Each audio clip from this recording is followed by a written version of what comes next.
Hello guys, welcome back to my channel. This is a review of the game, yesterday's game, Milan versus Lazio. The last game before this one, Cagliari versus Milan, which we won, and it was a very good win. I couldn't do a game review or preview because it's midweek. I can't catch up with those kind of reviews and videos, especially with a thumbnail that takes a long time, and thumbnails are actually something that I really value.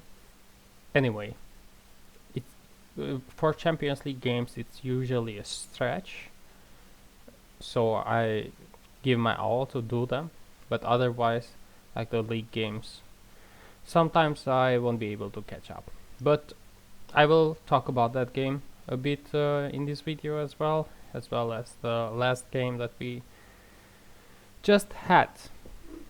And yeah, let's start.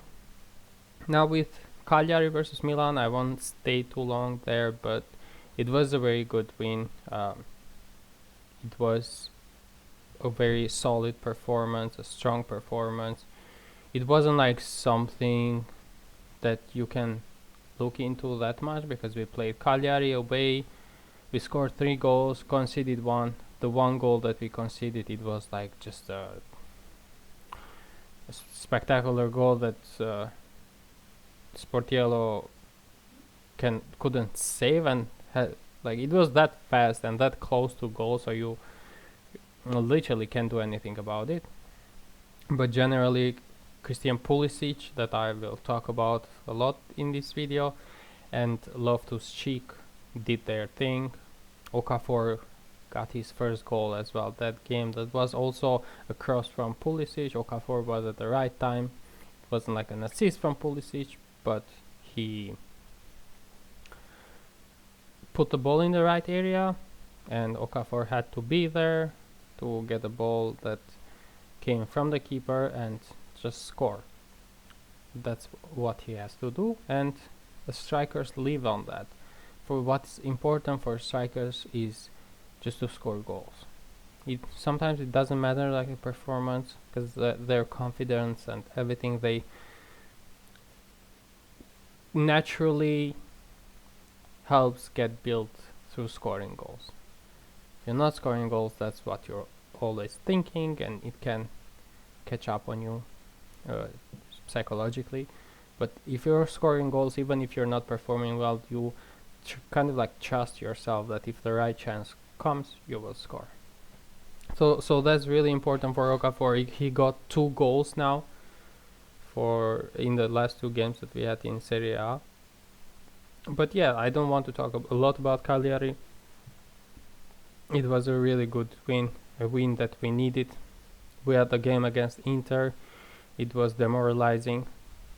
Then we went to Newcastle. You can still see like the hangover from Inter's game there. Then the hangover still continued a bit in the game against Verona that we won, which is very important. Played Cagliari, we won. Still very important there to win. And last night we won, which is very good. And now we are in a good form, and almost we are in 100% confidence like we were after the 3 starting games of the season in Serie A. Now we're kind of like there, we're back. So that's the first thing. The second thing, I want to start talking a bit about players and just give them some spotlight. So first of all, Fikayo Tomori. I thought at the beginning of the season I was skeptical. I thought that he was a bit rash. I didn't really trust in him, but he proved me wrong. We didn't have him for the Inter game, and after he came back, he proved why he's a key component to our defense, especially with his pace, especially with the awareness, and especially with the care and maturity that he's building.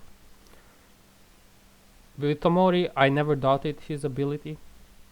I always was skeptical of his mentality and mindset, his calmness. So that's the first thing. Against the game with Cagliari, he scored, which is very important. After you again, he had a very good game against Verona. He played amazingly well against both actually Newcastle and Lazio. So he had how many games are? It's like Newcastle, Verona, Cagliari, Lazio, 4 games. 4 games he was brilliant. So big shout out to Tomori, and yeah, let's kick on now. Let's kick on. Masterclass performance from him against Lazio.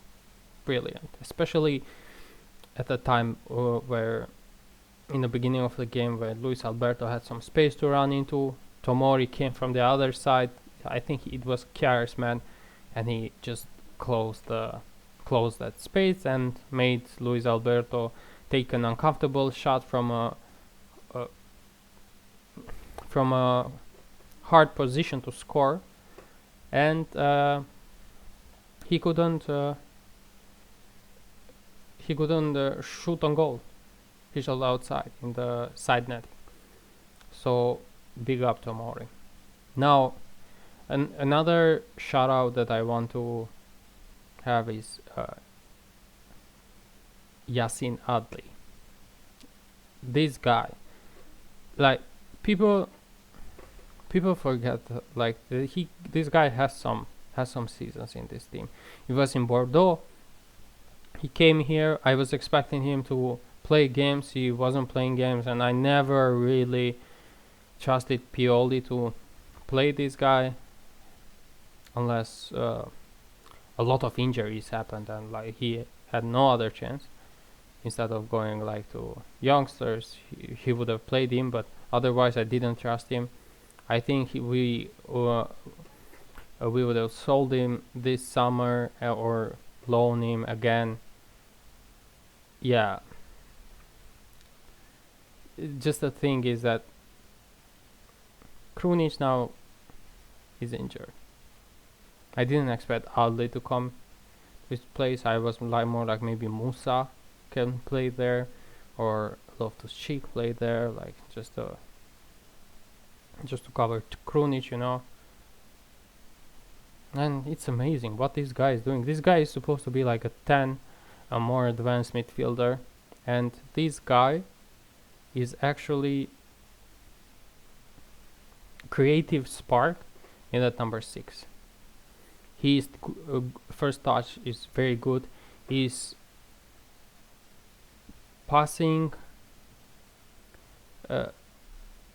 range is really good as well, and the weight of the pass that he delivers is, I don't know, I didn't expect that. His weight of pass is like, it's like he's like a Rodri. That's how he plays. Not that he plays like Rodri, like literally in every aspect area, but when it comes to weight of pass only. Because if I would compare him to a player like for the overall game, I think someone, I don't know who was it, like a journalist or someone compared it to Zinedine Zidane, just the way he carries his body language and how he plays the game, and I can see that. I can see that. Of course, people will try to make it that he compared it to the level of Zidane. He didn't. He just compared it to a style of play. Of course, the levels are that's a ridiculous thing to say, but yeah, just the style of play. There are players that have similarities with body language, how they turn, how they move, how they run, and everything like that. So yeah, I can see that definitely. And yeah, he was for the second goal that Was it the first goal? No, it was the first goal. Yeah, for the first goal that Pulisic scored, he passed it to Reijnders. Reijnders, perfect way to pass to Leao, and it all happened from that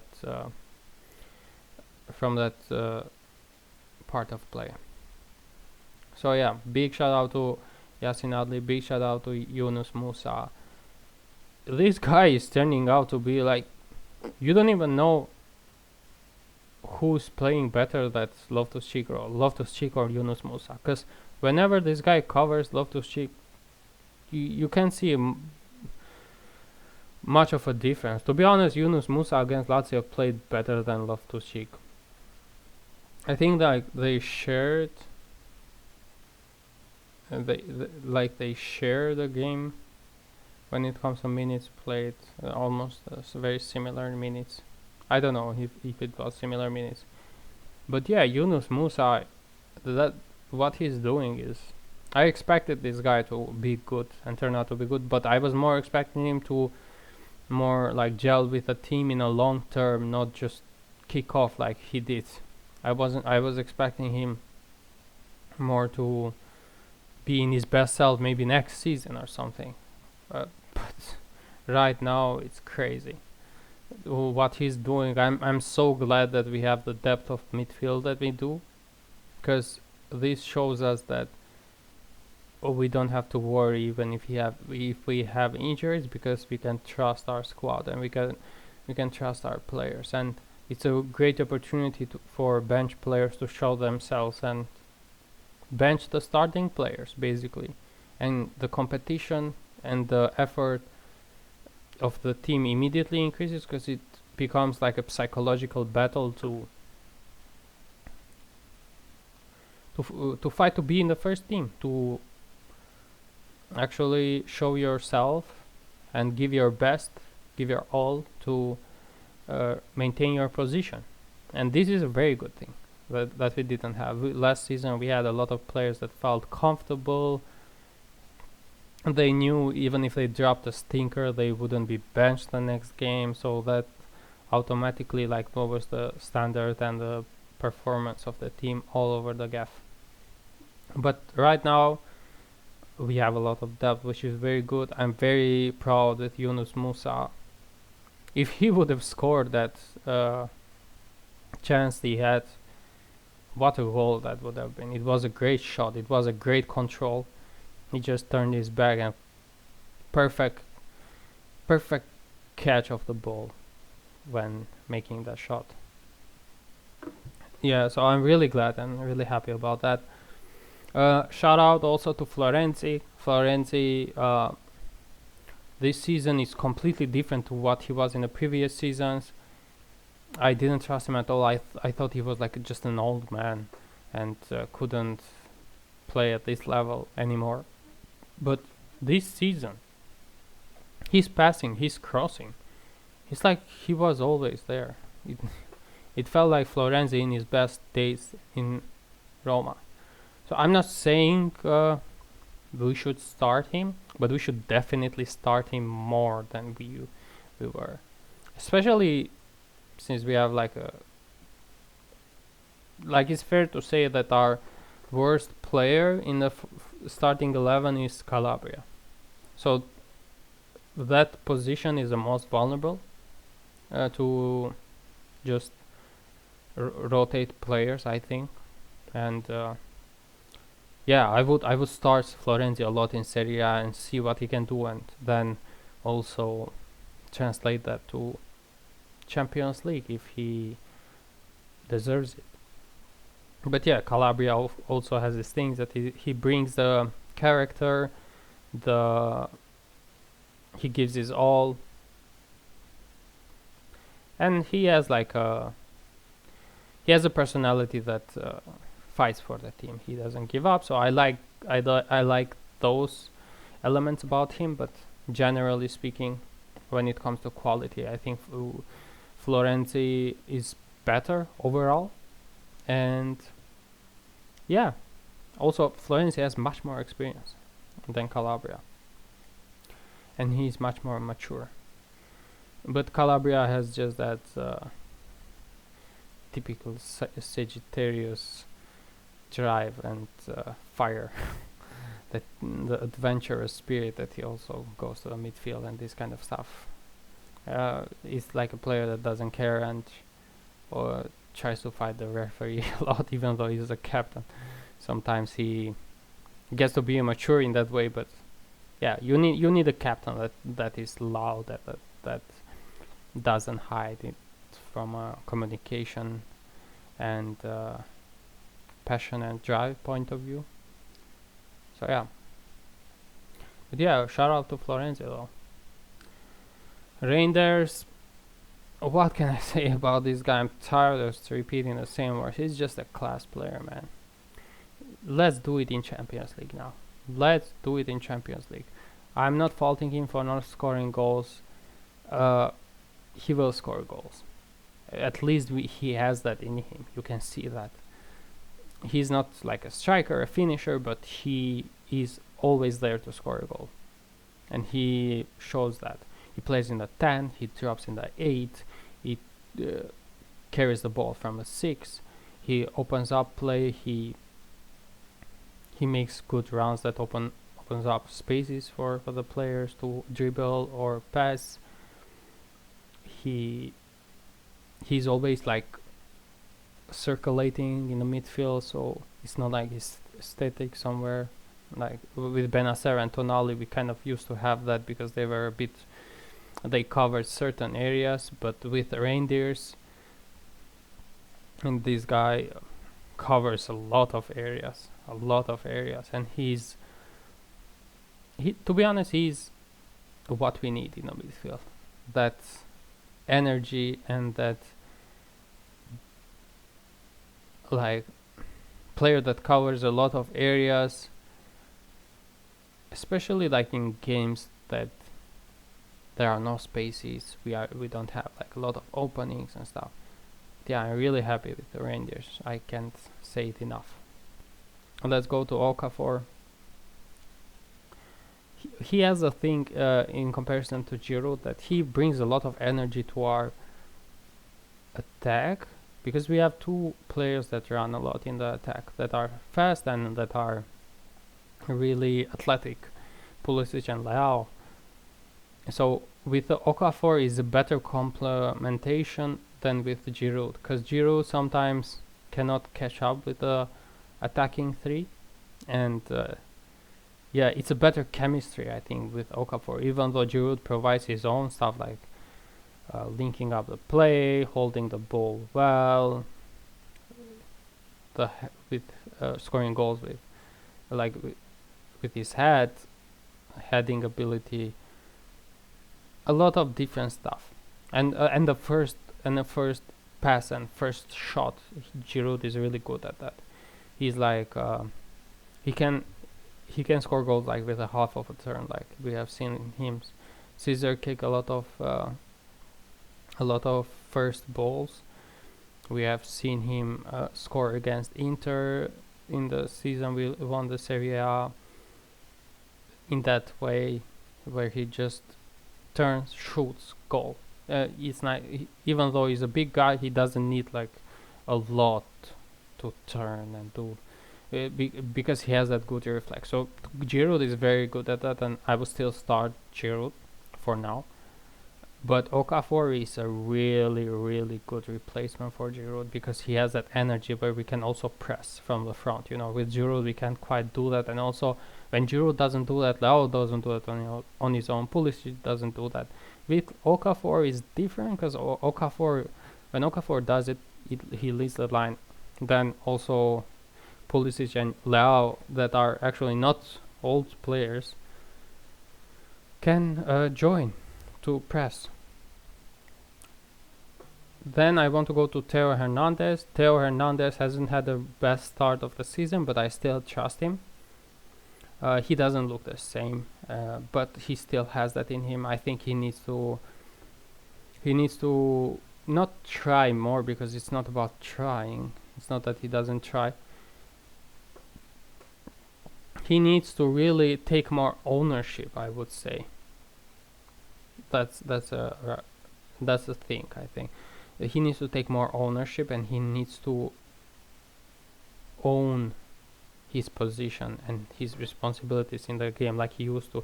I feel like he's a bit now, oh, I'm going to relax a bit because we have a much higher quality team than we used to. Like uh, uh, before it was just the left side Leao, Theo Hernandez win us games, please. Now it's anybody can win us games, kind of. So I feel like he's a bit relaxed from that point of view. It's not about trying more, but it's about taking more responsibility, and in the attack as well, and just general overplay. But yeah, he had a good pass to Pulisic. That Pulisic shot straight to the keeper. Otherwise, if Pulisic would have scored that, he would have had an assist. But I expect Theo Hernandez to get also more numbers than what he's currently showing this season. And yeah, when it comes to Rafael Leao, he has to do it in the Champions League. He always does it for us in the Serie A. There is no doubt about that. He is like, they can't stop him. I'm not saying the Champions League can stop him, but he has to do it in the Champions League as well. And I know that he can, but he has to. It's about action now. We know that he can do it, but it's about doing it. So why, for example, people don't see Lautaro Martinez? I'm talking around the world and around Europe, English fans, English teams. Why people don't see Lautaro Martinez as like a top elite striker that is currently playing alongside Harry Kane, Haaland, Lewandowski a bit?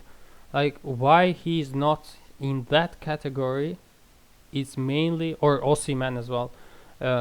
Why is that? Why he is not in that category is mainly because he hasn't done it enough in the Champions League. In the final he bottled it against Milan. Okay, that's different. You're still playing against the Serie A team, because Leao did it against Napoli as well. So, it's different when you play the teams in the same league. It's like the same pace of the game. It's just a different brand and a different importance to the game. But nevertheless, it's still the same intensity, kind of, and you're used to playing the teams in your league. So that's why people don't consider Lautaro Martinez as that top elite striker, because he doesn't do the same in Champions League what he does in Serie A, and that's it. Basically, that's it. In Serie A, he's like he's one of the kings, and one of the top strikers, and everybody knows what he can do in Serie A, and they can't stop him. But he has to do it in the Champions League. The same case is for Rafael Leao. That's why I'm comparing it to also a player in Serie A that is considered top, but Leao is also considered the same. But both of them, I would actually argue that Lautaro has done it more in Champions League because he's played more and this kind of stuff. But with Rafael Leao, he has to do it in the Champions League. It's time to do it in the Champions League. Yep.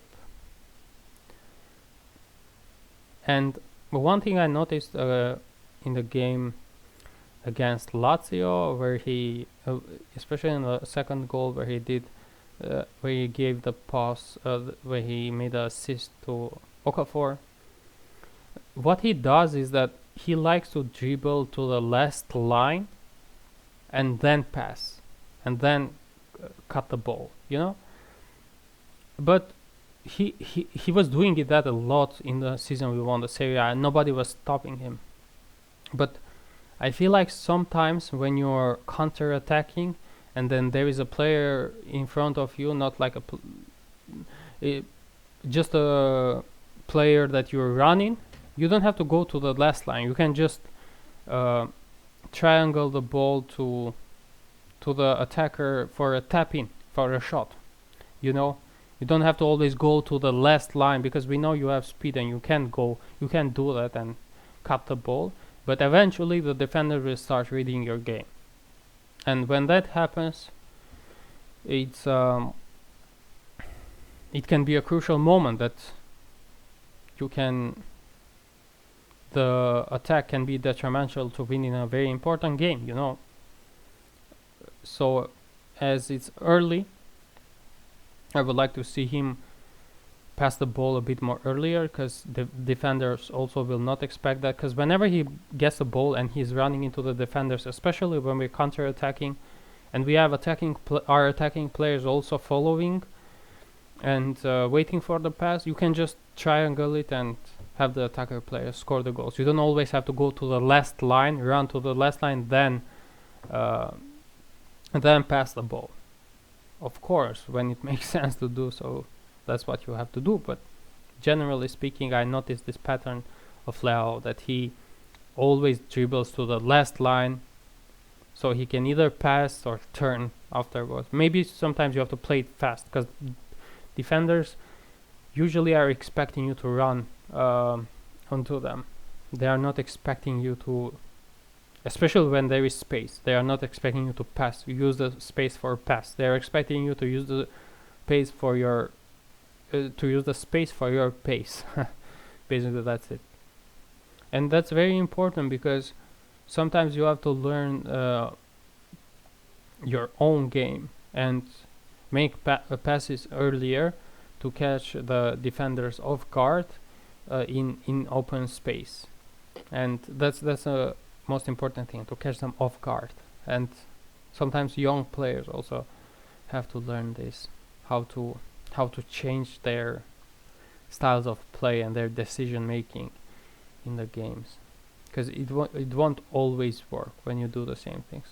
This is why Mohamed Salah is maybe not the best player on the eye test, but he has a lot of output, because he always does something different. You don't know how he is going to move, if he's going to pass, if he's going to dribble, if he's going to turn left or right.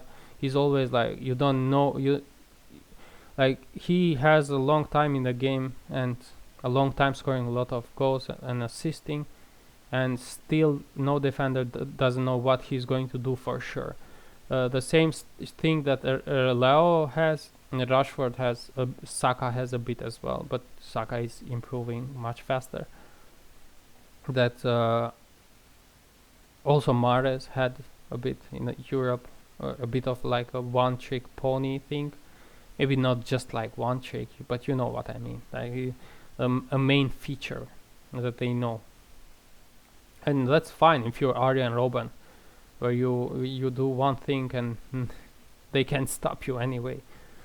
But Leao is still not on that level to have one thing that he does and people won't be able to stop him anyway, because he's like the best at it. He's not there. He's very good, but he's not like the best at what he does. And now, yeah, against Borussia Dortmund, I expect Rafael Leao to show up, to get an assist or a goal, to play a good game, to win us the game. Now, a big shout out goes to Christian Pulisic, because he actually is starting to prove me wrong.